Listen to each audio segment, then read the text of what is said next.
tem consequências processuais relevantes, é classificar as espécies de defesa.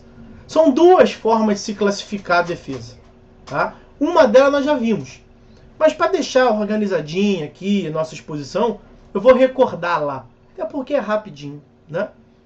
Dentre as espécies de defesa, nós temos duas categorias. A primeira categoria é quanto à preclusão.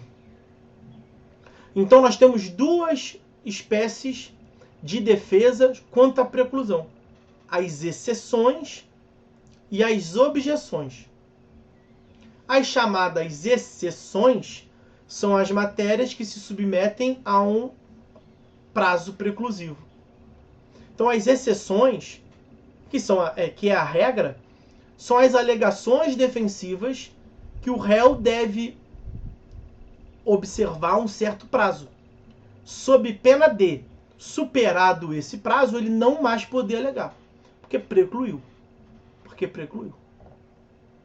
É a regra, a imensa maioria. São as questões de direito privado. São as questões que atuam no interesse dele, réu, apenas. Mas quanto à preclusão, nós temos uma outra categoria que já fizemos menção aqui, que são as objeções. As objeções. As objeções são matérias defensivas, são alegações defensivas, mas que não se sujeitam à preclusão, porque são questões de ordem pública e que o juiz pode conhecer a qualquer momento. Se o juiz pode conhecer a qualquer momento, a parte pode lhe provocar a qualquer momento. Condições da ação, pressupostos processuais, como um exemplo de objeções materiais. Objeções processuais, objeções de natureza processual. Exemplo de objeção material, prescrição e decadência. Prescrição e decadência. Não se submete à preclusão. O juiz pode conhecer a qualquer momento, o que faz com que as partes possam alegar a qualquer momento. Ok? Não sei se já ouviram falar, lá na tutela executiva, isso aqui, é só uma curiosidade.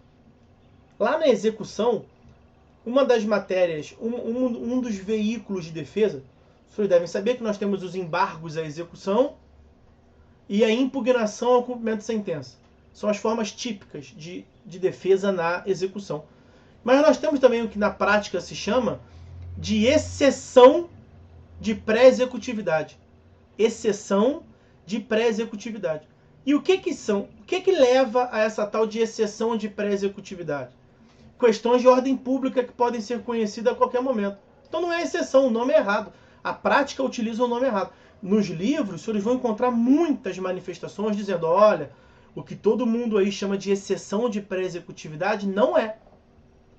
O certo é falar objeção de não executividade. Objeção de não executividade. O erro é porque não é exceção. Exceção é quando submete à preclusão. E aquele instituto lá trata justamente de matérias que não se sujeitam à preclusão. E também o pré-executividade está errado, porque não são matérias que são alegadas antes da execução. São na execução. O que você está alegando é dentro da execução que você não deve sofrer os atos executivos. E vamos parar por aqui porque isso é outro tópico. Mas veja, não se fala exceção de pré-executividade. Aliás, até se fala muito. Mas não se deveria chamar de exceção de pré-executividade. O certo, mais técnico, é objeção de não executividade. Ok? Então, o primeiro critério classificatório, e o que nos leva à primeira classificação, são, de um lado, exceções, do outro lado, objeções. E o segundo critério classificatório, que é o que nos falta falar aqui, esse primeiro nós já tínhamos falado e foi uma cortesia do autor aqui. Cortesia do professor para a gente recordar. Brincadeira, para deixar organizado o raciocínio de vocês. O segundo critério classificatório é quanto à matéria que aquela alegação traz. A matéria que a defesa traz. Daí que se fala em defesa de natureza. Nós temos defesa de mérito e defesa processual. Então são duas as espécies também. Defesa de mérito e defesa processual. Tanto a defesa de mérito quanto a defesa processual se subdividem. Então nós temos uma subdivisão. Então nós temos defesa de mérito tal e qual, defesa processual, essa e aquela, se subdividem, ok? Quais delas que você deve apresentar na contestação? Todas. Aqui fica mais claro aquele todas lá do artigo 336. O réu deve trazer toda a matéria defensiva, de toda modalidade que for, de toda espécie que for. Tá? Então, vamos lá. Defesa. Um momentinho só, porque eu esqueço que foge o cursor ali. Defesa de mérito pode ser defesa de mérito direta ou indireta. Defesa de mérito direta ou indireta. É uma subdivisão, né? A defesa pode ser de mérito ou processual. Eu vou utilizar a tela para compartilhar ali de novo, para evitar o risco disso não ficar claro, tá? Porque tem coisa que só desenhando, né? Tem aquela expressão, quer que desenhe? Tem vezes que só desenhando. Bom, aparece aqui para mim que os senhores estão vendo que está sendo compartilhado.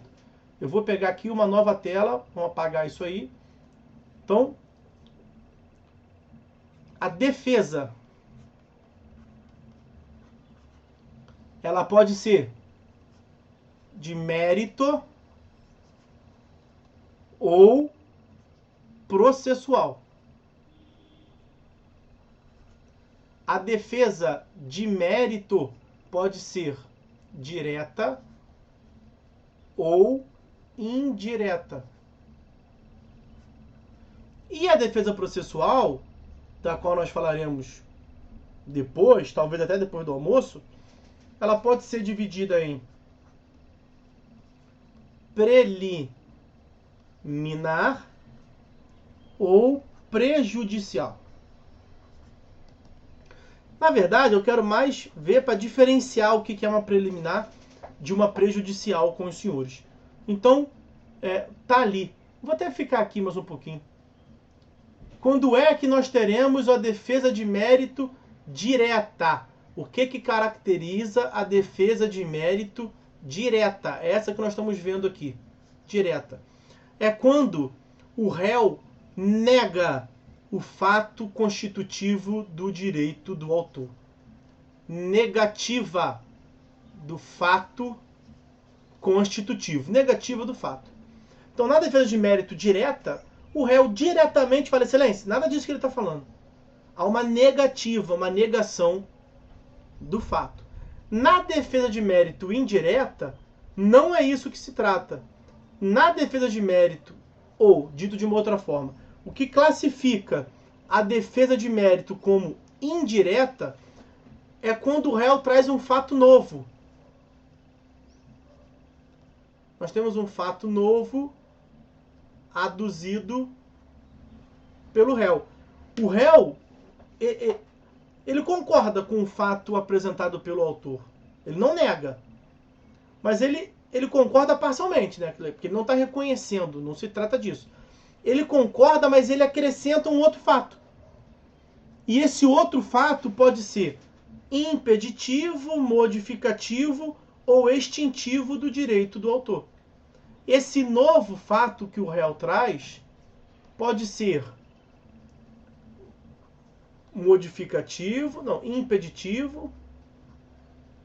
modificativo ou extintivo do direito do autor. O réu traz um fato que impede o direito do autor, o réu traz um fato que modifica o direito do autor, o réu traz um fato que extingue o direito do autor. Vou lhes dar um exemplo para tentar clarear a questão aí e vou voltar a aparecer para os senhores. Vou parar de compartilhar aqui. Acho que eu voltei aí. Um exemplo. Então, demanda inicial, causa de pedir. O autor fala, excelência, eu transferi uma certa quantia de dinheiro para o réu. Foi pactuado que a devolução se daria no prazo X. Passou o prazo X e ele não me pagou. Então vem a juízo pedir que Vossa Excelência condene ele a me devolver o dinheiro com as consequências legais. Nós vimos que, né, o pedido implícito, juros, correção monetária, isso. Tá? Aí o réu vai se defender. Veja, primeira hipótese, o réu vira para o juiz e fala, excelência, esse cara é maluco. Eu nunca vi esse sujeito. Eu nunca peguei dinheiro com ele. Tá maluco, quero ver ele provar. Eu não tenho como provar que eu não peguei. É um fato, né, prova diabólica. Quero ver ele provar que eu peguei. Não peguei. Isso é uma defesa de mérito direta, né? O réu sustenta que a pretensão do autor deve ser fulminada porque ela não existe. Não existiu. Defesa de mérito direta. O réu negou o fato constitutivo. E qual é o fato constitutivo nessa hipótese? Transferência do dinheiro, né? Celebração de um mútuo. Nós falamos de causa de pedir próxima, remota, lembra disso? A causa de pedir remota, que é a que dá ensejo à pretensão, ela é o fato constitutivo do direito, tá? Bom, o autor alega ter o direito à devolução da quantia e o fato que constitui esse direito é ele ter transferido a quantia na forma de mútuo, ok? O réu alegou que não teve isso, defesa de mérito direta. Agora, o réu pode alegar, assim, excelência, não, ele realmente me emprestou o dinheiro. Realmente houve a transferência do dinheiro. Então o réu não está alegando. O réu começa concordando. Mas se o réu parar por aqui, excelência, ó, realmente eu peguei dinheiro, tem que pagar? Aí nós vimos que é o 487, inciso 3º, a linha A, né? Reconhecimento da procedência do pedido. Não é o que nós estamos vendo aqui. Nós estamos vendo defesa. E ninguém defende só concordando, né? Então, na defesa de mérito indireta, o réu começa concordando. Excelência, ó, teve mesmo o fato constitutivo. Nesse modo que ele falou aí mesmo, ele transferiu o dinheiro. Mas eu, réu, quero trazer um fato novo que ele esqueceu de falar. Fato impeditivo. Ao tempo da celebração do negócio, eu era absolutamente incapaz. Eu sofria de uma doença mental incapacitante e eu não poderia celebrar isso sozinho. Uma das doenças, o principal fato incapacitante é o fato de eu ser sujeito que sai tomando empréstimo aí à torta e à direita. Hoje em dia me curei, ou não me curei, estou aqui pelo meu representante. Tem alguém me representando. Mas o que importa é que ao tempo da celebração, aquele contrato é nulo. Eu não manifestei livremente minha vontade. E tem mais. Eu já fui eu tinha sido interditado e se o autor buscasse, antes de me emprestar o dinheiro, tirar certidões ou me exigisse certidão do cartório de interdição e tutela, ele saberia que eu não posso fazer isso sozinho. Já tinha, inclusive, uma decisão judicial me interditando, então é nulo. Veja, é uma alegação que impede o direito. Até ocorreu o fato, mas não gera consequência jurídica de devolução. Quem emprestou mal, empresta 2 vezes. Quem paga mal, paga 2 vezes. Quem empresta mal, toma fundo. Tem até outras discussões lá do ponto de vista de direito material, mas processualmente é um fato novo que o réu traz, é um fato novo que ele está trazendo, e impede o direito, a pretensão do autor de ser ressarcido. Aí vai ter que discutir se teve ciência, se não teve, questão de boa-fé, é outro ponto. Eu vou parar aqui nessa primeira análise. O réu pode apresentar uma alegação que impede o direito que o réu alega ter. Um exemplo de alegação, já está na hora, né? Um exemplo de alegação defensiva do réu que modifica o direito. O réu pode falar assim, olha, excelência, o autor não está de todo maluco, não. Não é que ele está totalmente alucinado, não. Realmente teve a transferência do dinheiro, nesse ponto ele não está inventando, não mentiu. Agora, acho que ele está sofrendo de um drama, ele está esquecido. Né? Ele está sofrendo de um mal, que é o esquecimento, porque nós pactuamos, então ele apresentou a pactuação originária, né? Transferência de dinheiro para pagamento sei lá, em junho de 2020. Aí estamos aqui em agosto e ele foi a juízo contra mim. Ele só esqueceu de falar que eu, todo zeloso que sou, lhe procurei, como eu, devedor, procurei o credor, falando, olha, está chegando a data do vencimento. E o país está em crise, o mundo está em crise, coronavírus, eu não tenho condições. As minhas receitas caíram, fato novo. Vamos modificar a nossa relação originária? Vamos prever um novo prazo para pagamento? Vamos modificar o vencimento e jogar o vencimento lá para dezembro de 2020? E lá a gente vê o que faz? Eu sou um bom pagador. Eu estou te procurando para mostrar uma dificuldade que eu tenho. E ele aceitou aqui, excelência. Ó. Então teve o fato original, mas eu estou trazendo um fato novo que modifica. Né? Modifica o vencimento, por exemplo. É uma alegação possível que o réu traz. Mas veja que o réu não negou o fato originário que o autor indicou. Ele traz um fato novo. E temos o último caso, o último exemplo, que é quando o réu traz um fato extintivo. Aí o réu pode alegar, excelência, é um brincalhão, o autor é um brincalhão. Ou é um desorganizado ou é um brincalhão. Ele está alegando que teve a transferência do dinheiro. Teve, excelência. E que eu tinha que lhe pagar em junho de 2020. Tinha, excelência, tá tudo certo. Ele só esqueceu de falar que eu já paguei aqui, ó.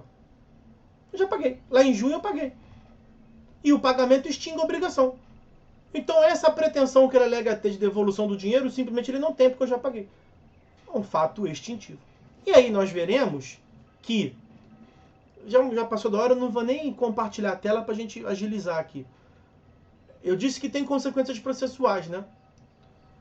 A alegação de uma defesa de mérito indireta, na defesa de mérito direta, volta, na defesa de mérito direta, o autor falou, o réu falou que não, o processo segue para as provas. Na defesa de mérito indireta, e também na defesa processual, mas nós estamos na defesa de mérito indireto agora, o autor falou uma coisa, o réu se contrapôs ao que o autor falou. Só que ao se contrapor ao que o autor falou, o réu trouxe um fato novo. Um fato novo de impedimento, de modificação ou de extinção do direito do autor, que só o réu falou. O réu tem direito ao contraditório? Tem, é por isso que ele é ouvido em contestação. O autor fala na petição inicial, o réu fala em contestação. Mas será que o autor também tem direito ao contraditório? Claro que tem. Todas as partes têm. Então, quando o réu traz um fato novo, aqui está igual para igual. Fato 1, fato não 1. Mas o réu trouxe um fato 4, naquele nosso exemplo lá. O réu trouxe uma alegação de pagamento. Será que o processo pode prosseguir só o réu tendo se pronunciado quanto ao pagamento? Não. O que nós temos que fazer? Dar prazo para o autor se insurgir quanto ao pagamento. Então, quando o réu traz um fato novo, isso acarreta a necessidade de intimação do autor para equilibrar as forças do processo, para que todo mundo possa apresentar tese e antítese, a alegação e a defesa. Então, quando nós temos a defesa de mérito indireta, para encerrar essa parte da aula, o autor vai ser intimado para que em 15 dias apresente o que a prática chama de réplica. Réplica. Não aparece esse nome na lei, mas está lá, os senhores verão, réplica. Ok? Então, está aí a primeira classificação de defesa, de mérito, direta e indireta, e a consequência processual. Nós vamos fazer a nossa tão justificada, justificada, pausa para o almoço. Como de costume, a gente volta daqui a 2 horas, para dar tempo de almoçar com calma com a família e dar aquela descansada. E na volta nós vamos tratar da defesa processual e do prosseguimento do procedimento como um todo. Beleza? Então, a gente volta 2h10, tá? No meu aqui são 12h07, mas para ficar redondo, nós vamos voltar 2h10, meus amigos, tá bom? Forte abraço para todos, bom apetite, bom descanso